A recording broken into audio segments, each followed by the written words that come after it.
Oh, so I'll introduce Jessie. Jessie is a teacher, an amazing teacher. I've had the honor of co-teaching with Jessie in prison and also seeing Jessie guest lecture in my classes. She was way more popular with my students than I am. She's also an artist, a writer, and conjurer of strange pedagogies for unthought futures. She's currently a Horizon postdoctorate fellow at Concordia University, living and dying on the unceded lands of the Kanien'kehá:ka Nation, and a researcher consultant with Edmonton Public Schools. Her presentation is titled Countering De-Extinction, Unfixing the Future. Hi, everybody. Can you hear me okay? Yeah, and the Zoom is good, I think, right? Cool. Thank you so much. I'm so excited to be here with you today. I want to quote Chloe Taylor first to say, I can't believe we're at the end.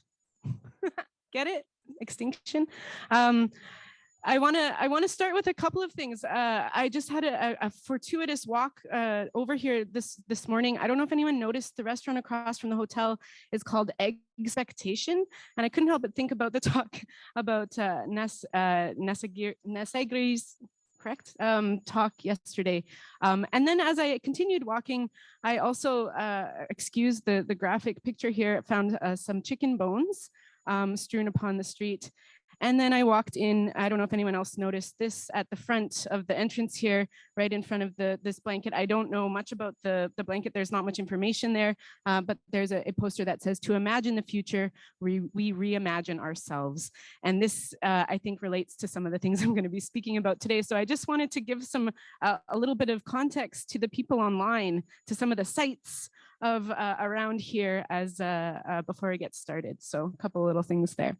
I'm the last one to speak today, so I want to just spend a moment. We've been thanking people all along, but maybe we can give a cheer or a yell or for the organizers. Our wonderful tech person who literally ran remember yesterday, took us all outside and made it work. Thank you so much. So thank you. So wonderful. And then also all of you, I am humbled. As I'll speak to in a moment, I'm not from critical animal studies per se, but I kind of have I'm very promiscuous in my scholarship. And so I've been able to learn so much here, and I feel so, I don't know, invigorated by what I've been able to learn from you all. So I've also tried to incorporate some things that I've heard over the last few days into this talk, so perhaps you'll hear some of that show up. Before jumping in to my actual talk, just a quick note. Like I said, I'm coming from a little bit from the outside, so to speak, but I think I do some work around kind of extinction, and specifically in relation to some broader work of how I'm trying to think about this idea of the future as a concept and how it comes to organize and condition possibility in very material ways in the here and now. So most often I situate my work in education, pedagogy. My research often looks at the way in which educational apparatuses inculcate specific ways of thinking and modes of being that are correlated to particular futures. Futures that I wager are not only oppressive in their predetermination of possibility, but increasingly out of sync with today's eco-catastrophic conditions. So one of my main methods, or as it turns out, non-methods, is to bring educational thought in contact with its perceived outside, so as to enable strange vantage points and yet unthought lines of questioning that might unsettle and re-singularize conditions, otherwise diminished conditions of pedagogical possibility. So de-extinction, which I'll talk about today, is just one of these weird forces that I engage with. But I also look at the computational imaging of a black hole, the derivative recalibrations of speculative finance, the negentropic energetics of mycelium, and reality TV as just a few examples of other kind of strange or problematic objects that I bring into the work to create these weird sites of contact that I've endeavored to instigate experiments in unfixing a future seemingly fixed in place. So I'll go for about 22 minutes today, and then we'll have time to talk about everything. I think this talk ties a lot to what we've heard. Thank you so much for the speculative fabulations that came before me. So here we go. Everyone okay? Good? Zoom people are okay? I see you. I feel you. I know you're there. Countering de-extinction, unfixing the future. colossal problems. May prehistory thunder forward, proclaims the Colossal Laboratories and Biosciences website, an online space dedicated to sharing information about the science of de-extinction as it is being developed through Colossal's signature launch project, which involves bringing back the woolly mammoth within the next 5 years. Founded in September 2021 by Harvard genetics professor George Church and tech entrepreneur Ben Lamb, the project is pitched and, as we shall see, sold as a pioneering initiative committed to developing a practical working model of de-extinction by operating at the leading edge of genetic engineering and restorative biology. De-extinction, also called resurrection biology or species revivalism, is the process of restoring species that have died out or have gone extinct. The language of de-extinction, however, is somewhat misleading, as the goal is not exactly to revive or resurrect species for which no viable members remain, but instead to create a proxy of an extinct species, or as the literature describes it, a functional equivalent capable of restoring ecological functions or habitats that might have been lost as a result of species extinction. For Colossal, this proxy creation involves resurrecting one of the classic tropes of extinct charismatic megafauna, the woolly mammoth, or more specifically, altering the genetic code of endangered Asian elephants in order to resurrect a cold-resistant elephant with all the core biological traits of the woolly mammoth. To do so, Church and his team of world-renowned genetic scientists intend to implant test tube embryos into the elephants or artificial wombs to grow mammoths that can thrive in cold climates like their ancestors. Alongside this regeneration, the firm aims to rewind and restore plant root systems that mammoths feed on, which they claim will have the added benefit of pulling carbon from the atmosphere in cold climates, in turn revitalizing ecosystems impacted by climate change. As Colossal puts it, the goal is to, quote, reawaken the lost wilds of Earth so we and our planet can breathe easier, end quote. Just need to have some water here. I'll let you enjoy this, really take it in.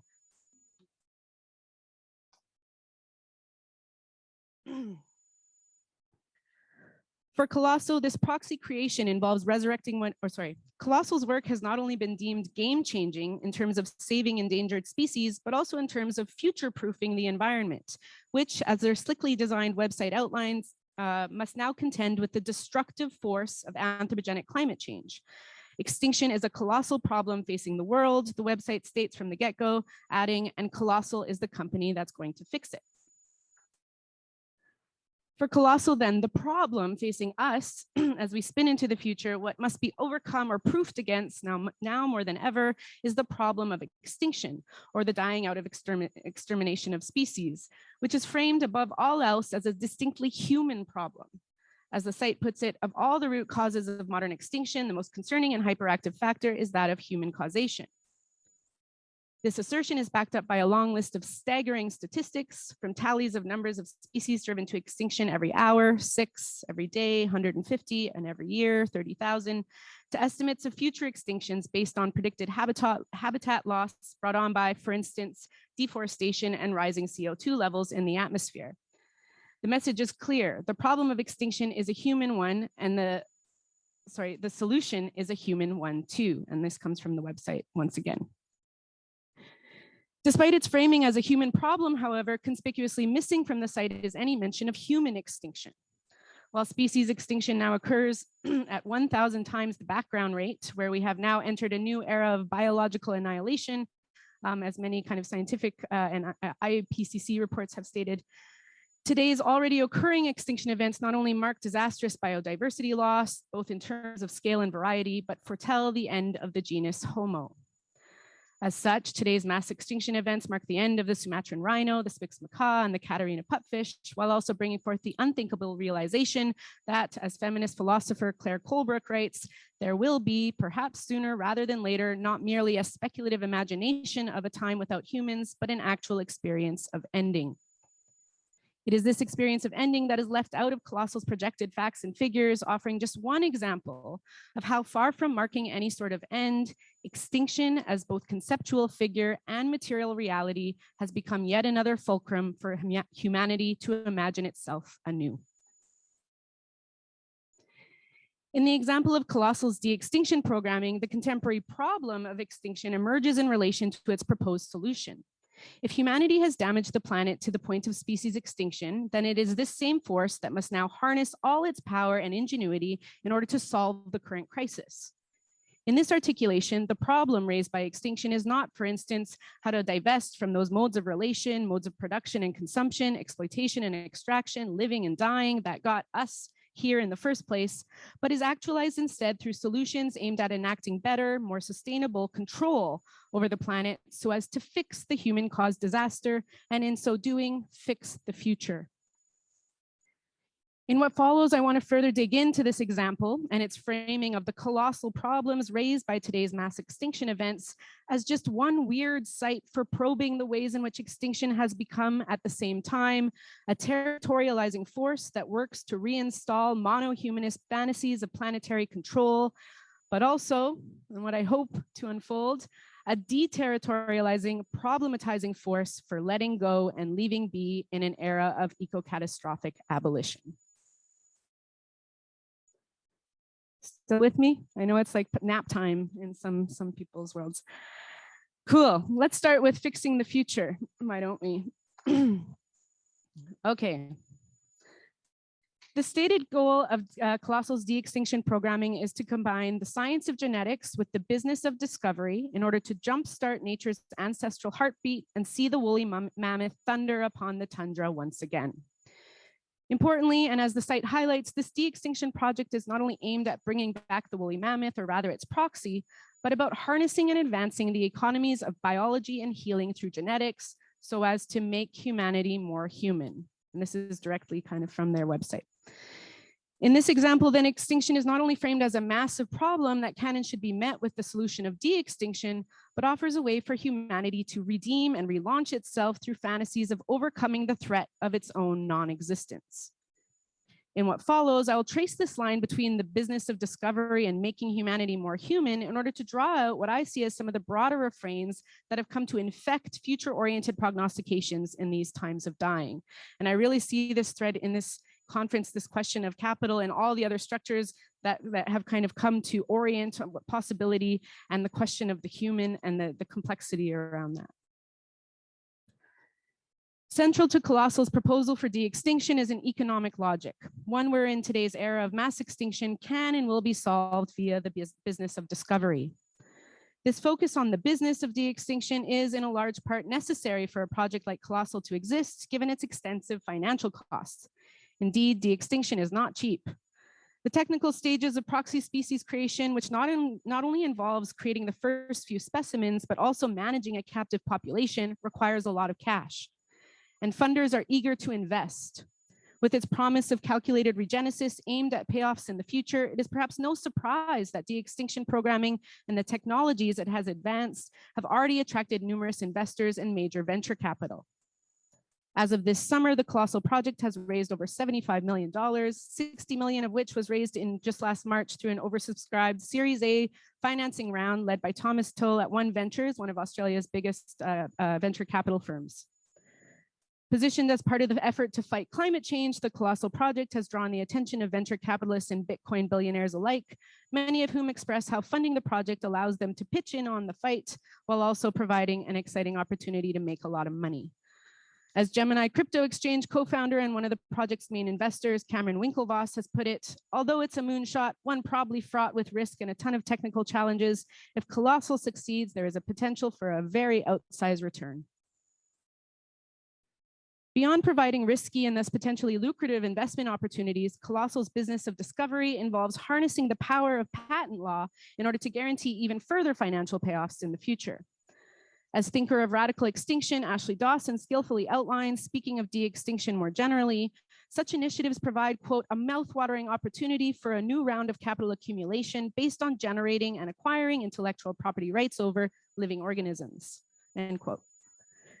Within this new space of biological production, one wherein molecular biology can be harnessed under a new regime of accumulation that nevertheless relies on risky financial investments, technologies such as biological patents allow a company to own an organism's principle of generation, its genetic code, rather than owning the organism itself. Under this biocapitalist regime, living organisms are increasingly viewed, in the words of George Church himself, as programmable manufacturing systems, which can and should be patented, thereby transforming biological production into capital's primary means for generating surplus value. Biocapitalist realism indeed. I'll pause for a laugh. Oh, thanks. One laugh. Yeah.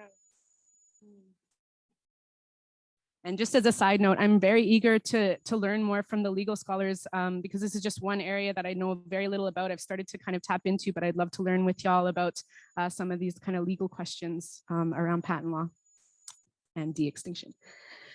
Through the business of discovery, then, de-extinction not only offers an exciting new financial venture, but also sets the groundwork for proprietary legal precedents and speculative monetization schemes. There's been talks about Jurassic Parks already, straight out of Hollywood, all of which are both response to and symptom of the stranger and stranger contradictions of contemporary capitalism. As Dawson writes, there is no clearer example of the tendency of capital accumulation to destroy its own conditions of reproduction than the sixth extinction. It is in this sense that Colossal's business of discovery not only aims to fix pressing ecological issues, but fix the future by, as Dawson puts it, offering a seductive but dangerously deluding techno-fix for an environmental crisis generated by the systemic contradictions of capitalism.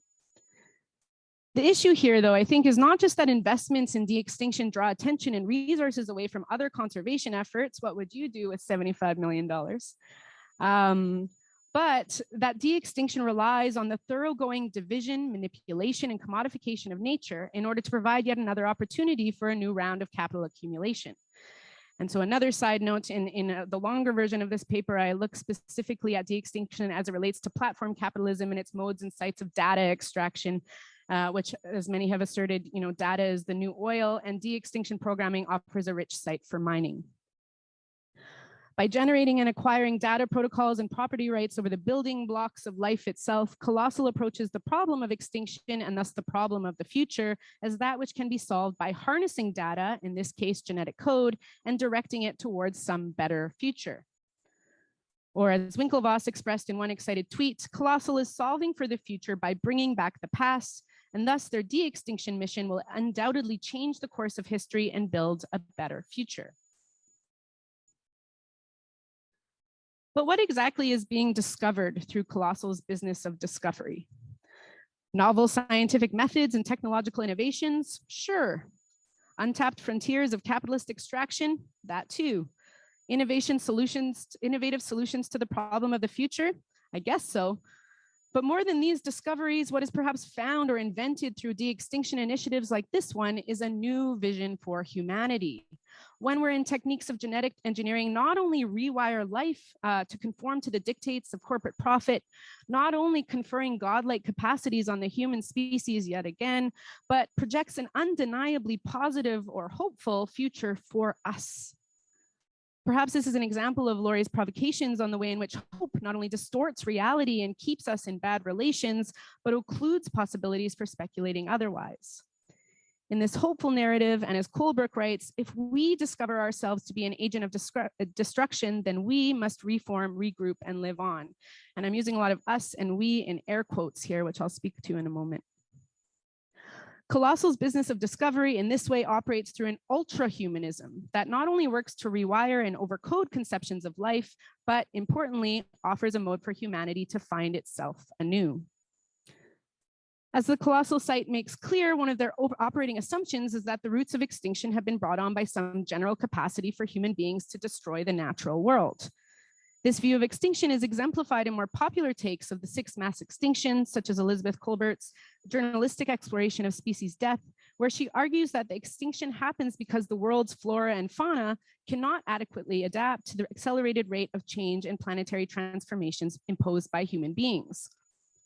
Like broader Anthropocene stories, Kolbert's narration of the sixth mass extinction affirms that the qualities and capacities that make us human and empower us to transform the world, for instance, our creativity and our communicative abilities, are also what endanger the ecologies on which we necessarily depend. Notice the use of the mammoth. Echoing this narrative and in line with broader proposals for a good Anthropocene, Colossal's de-extinction programming works to recenter the human as a geological agent that has not only altered the stratigraphic record, but for the same reason must now fend off the eco-catastrophic horrors that lie ahead or that are in many cases already here. Just need some water.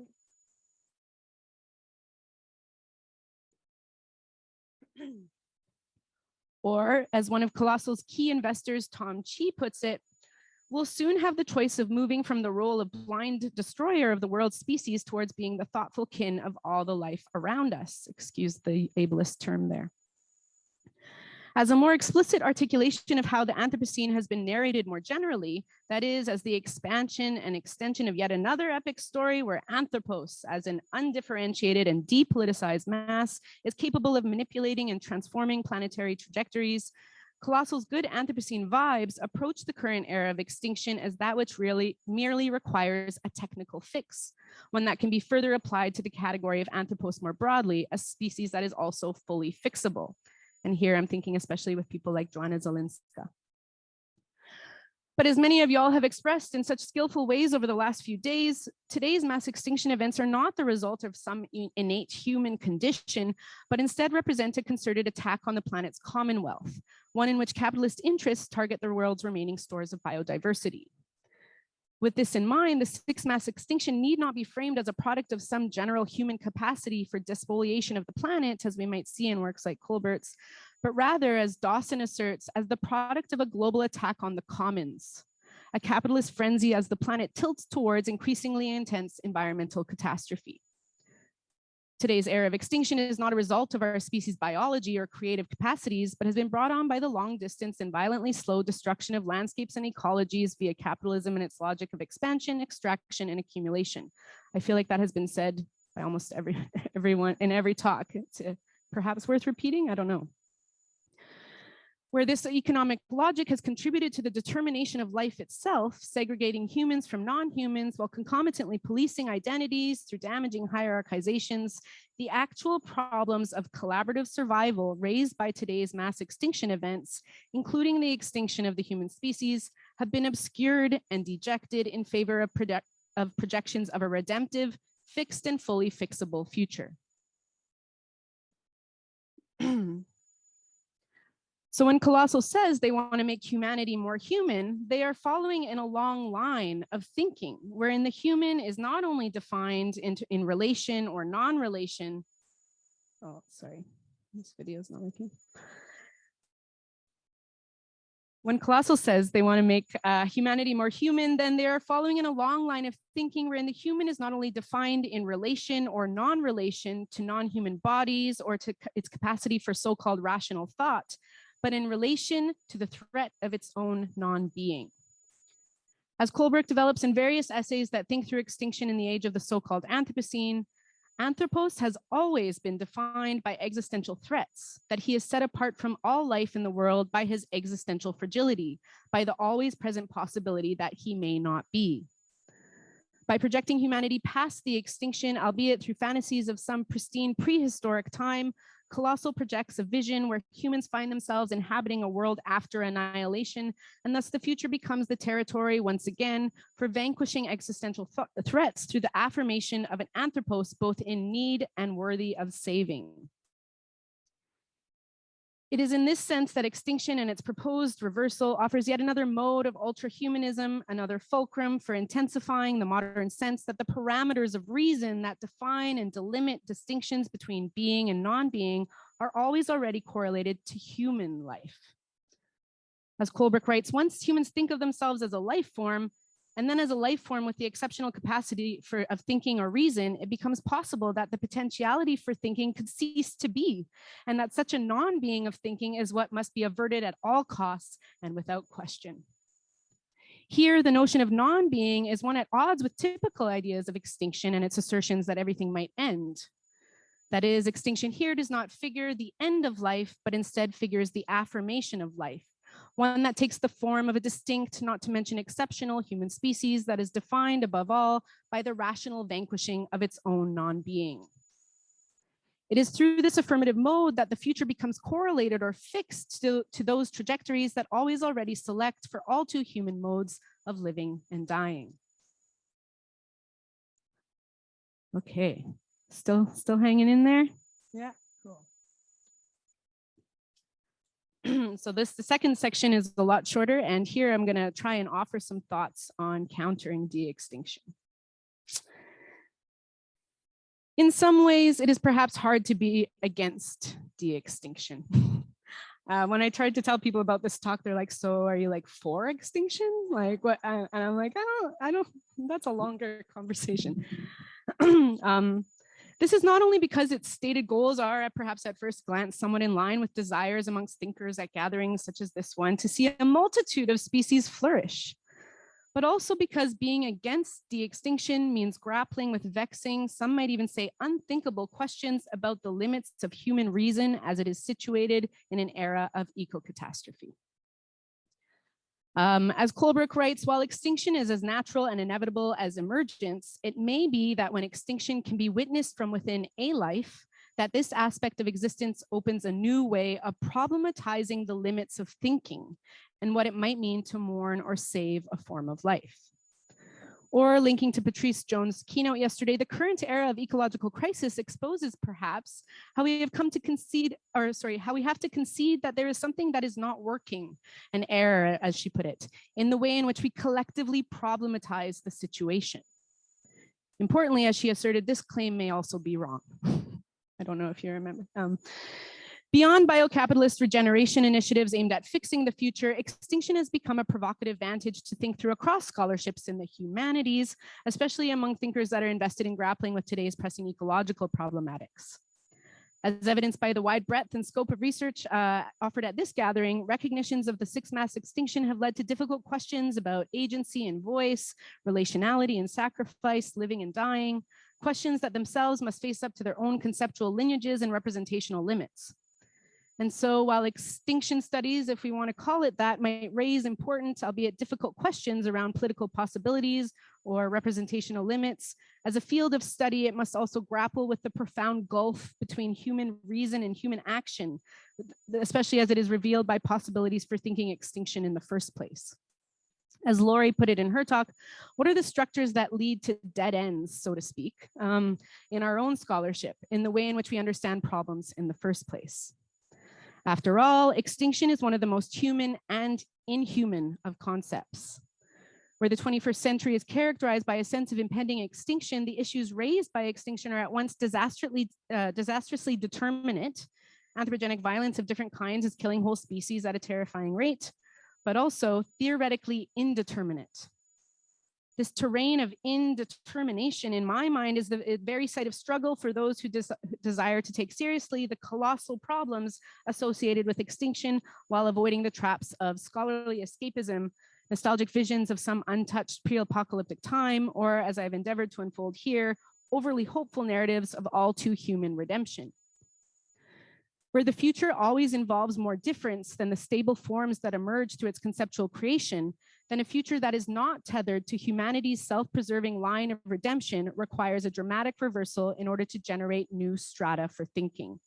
This is kind of my key point, so I'm going to say it one more time. Where the future always involves more difference than the stable forms that emerge through its conceptual creation, then a future that is not tethered to humanity's self-preserving line of redemption requires a dramatic reversal in order to generate new strata for thinking.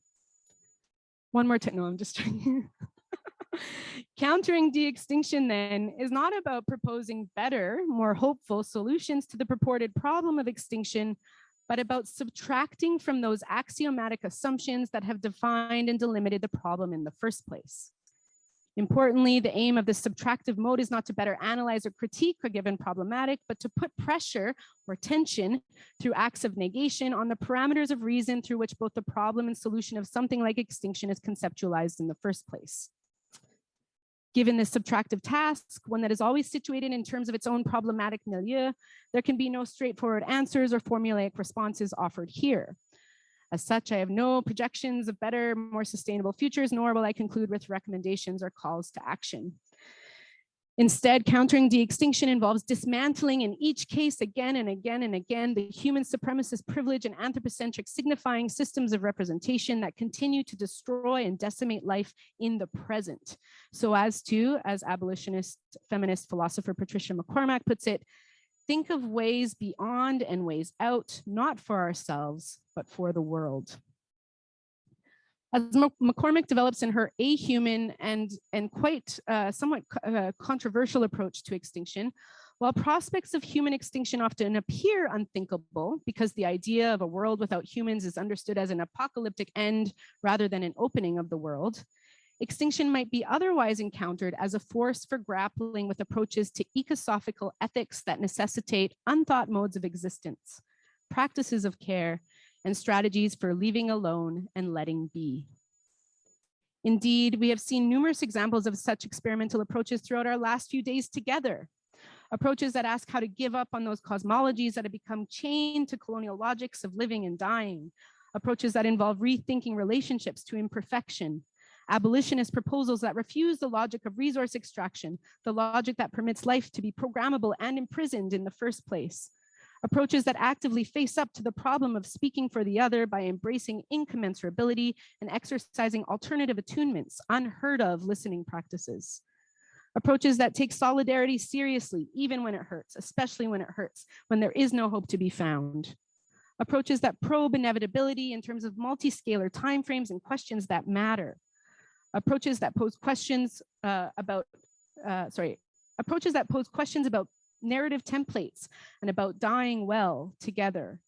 Approaches that dive deep into the swirling paradoxes that characterize today's extinction events, and approaches that ask whose futures are mine to imagine anyways. And as just one humble contribution, my own pitch might go something like this. Where we lack even the most rudimentary theory of giving up, and further where attempts to dilate and decenter the human remain largely incapable of embracing the grace in not knowing and in leaving be, unfixing the future requires both a radical refusal of the earth as dominion and ongoing experiments with the parameters of reason that construct perceived problems, including ecological ones in the first place. Thank you.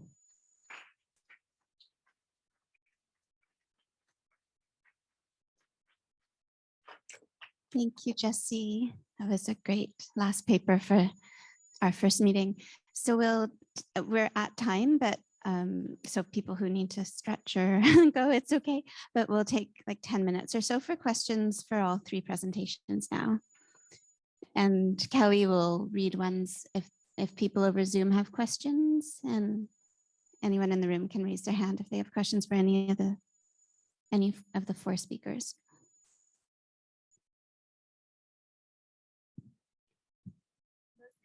I will start with a short question, mostly for you, but maybe for everyone. When you're imagining a future where some forms of collectivity and survival are taking shape, are you able to imagine that without collapse before?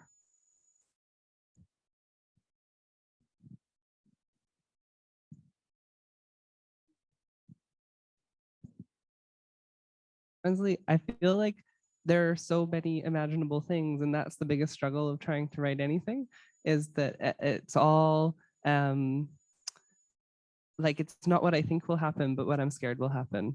And just listening to Jessie, I'm thinking so much about the things that I was struggling the most with were both thinking about collapse and even speaking it and speaking to the suffering and the scale. But then also like the urge to have any kind of redemption or any kind of survivance at the end. Like that is something I struggle with. I'm like, I don't know if that's something that I want to appease or anything like that. And I think totally one could imagine what is possible without collapse and some kind of possibility there. I haven't read it, but I know Kim Stanley Robinson wrote a book about kind of that, the Ministry of the Future, where it was thinking about like what could possibly go right. Yeah.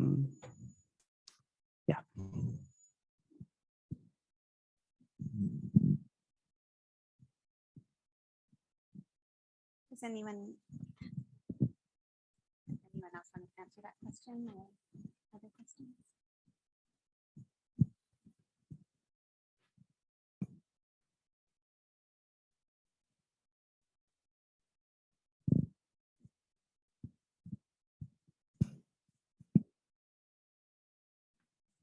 for everyone who wrote the stories. Those were beautiful. And Jessie, your presentation was amazing. I have a question. Do you think there's a difference in writing the story versus doing a presentation? Like, what is more powerful about writing the story? And do you think, is this an easier format to spread to a wider audience, like children, for instance? Because maybe this is something that they can understand, something that they can really visualize and like take from and learn, and maybe speak to their parents, but like, hey mom, you know what I learned today? Like, how do you feel about that? Like the power of storytelling, especially to a younger audience.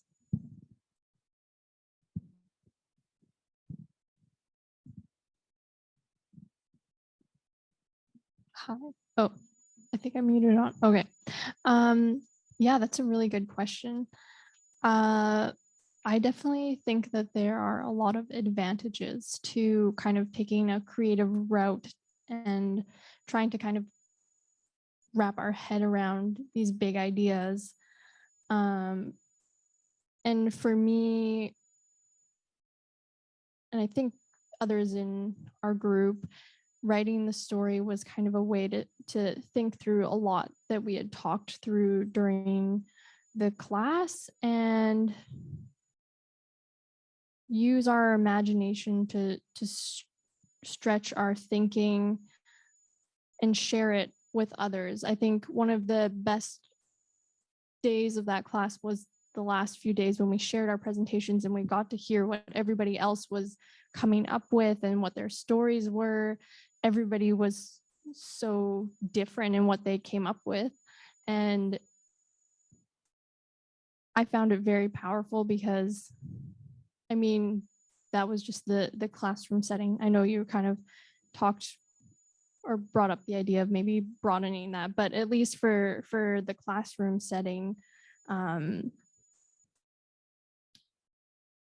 yeah, I would definitely say we did do presentations on them, but it was mainly to share. But I think it engages you a lot differently. And for me, I am sort of an artist, but not really. I don't practice art often, but it's something I enjoy doing. So when I was able to take my part of the story and turn it into kind of a visual representation of the story, I found it helpful in thinking through, like, what are the emotions I'm trying to convey in these paintings, and what are they going to tell other people? What are they going to feel when they see this? And I think we've talked a little bit about emotions throughout this middle of the week, I guess. So I think art and storytelling has kind of a different element than presentations might in getting those emotions across and starting those conversations. Particularly if we extend that beyond the classroom and we're thinking about children or older people or anyone really, it gives them a point to like ask questions and engage in a different way than maybe like sitting still and watching somebody talk at you, if that makes sense. Does that answer your question?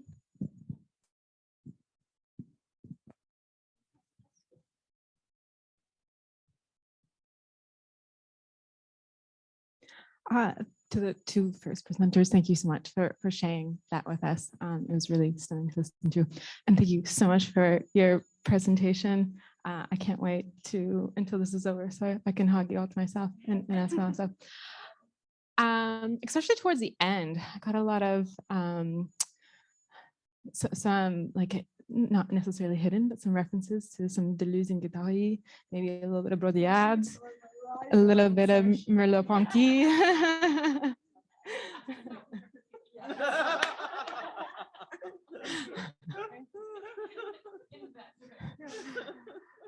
And yesterday, between the conversation with Patrice and Lori, I couldn't help but kept on framing their debate in like a condition of postmodernism.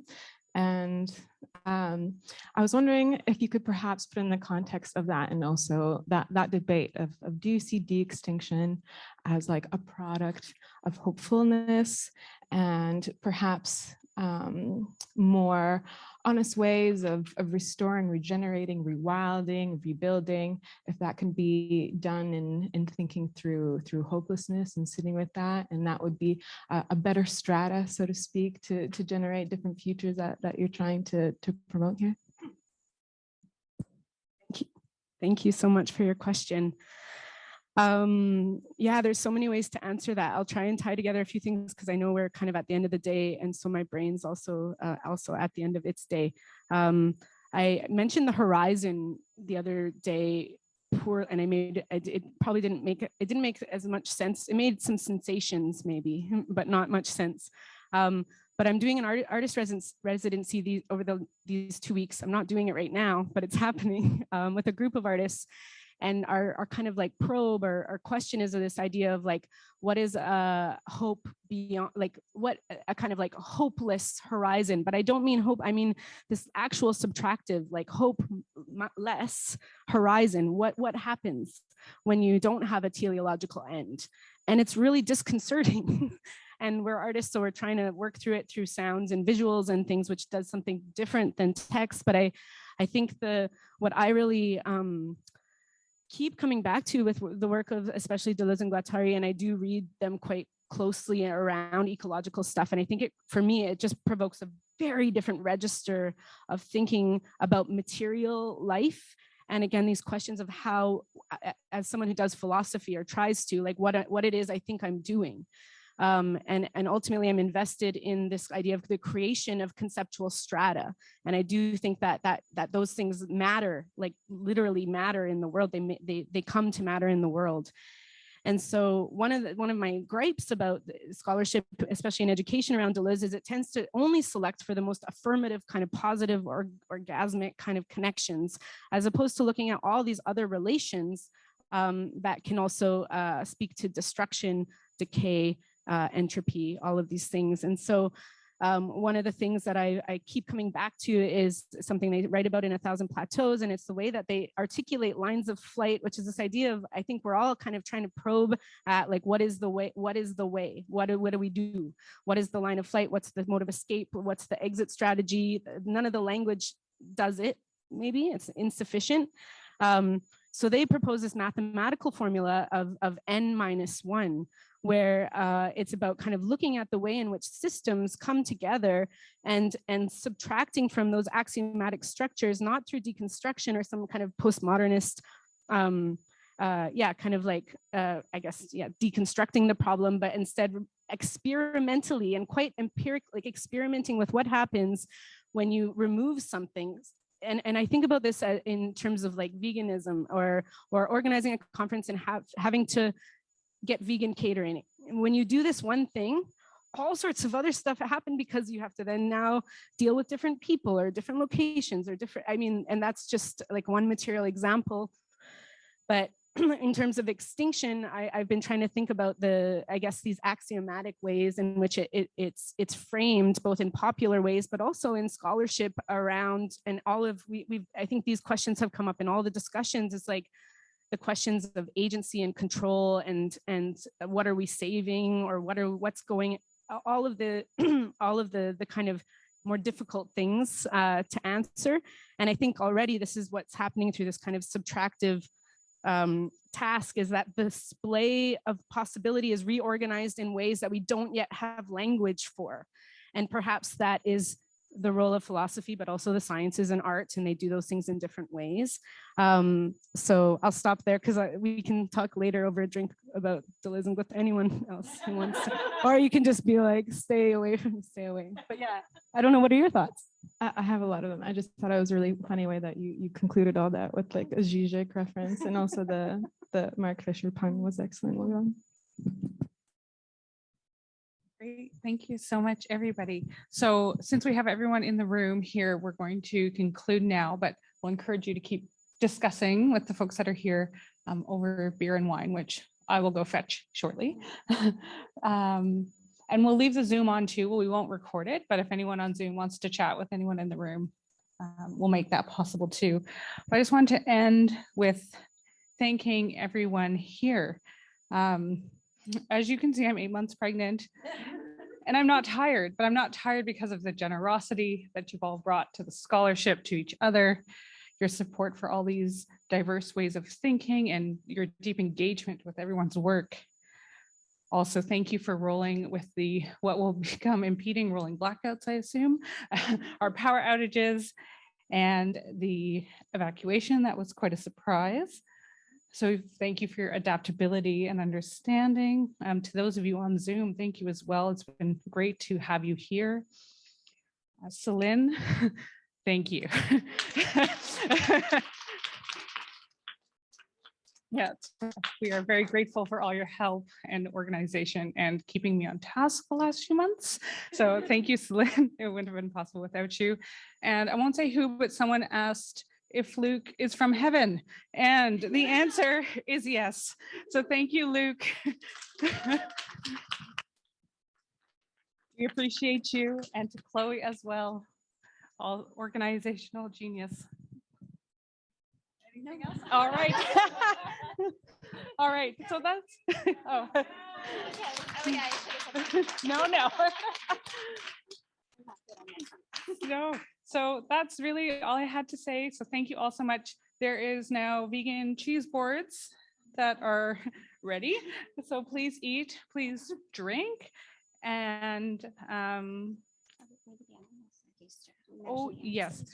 As you know, we will plan a special issue of the Animal Studies Journal. And so we hope that those of you who presented your work here will consider submitting it. And if you do, we'll try and get it under review on the ASAP. And to those of you who didn't present, but might have some ideas, we'd also love to get your work too. So yeah, we can talk more about that as well. But thank you all.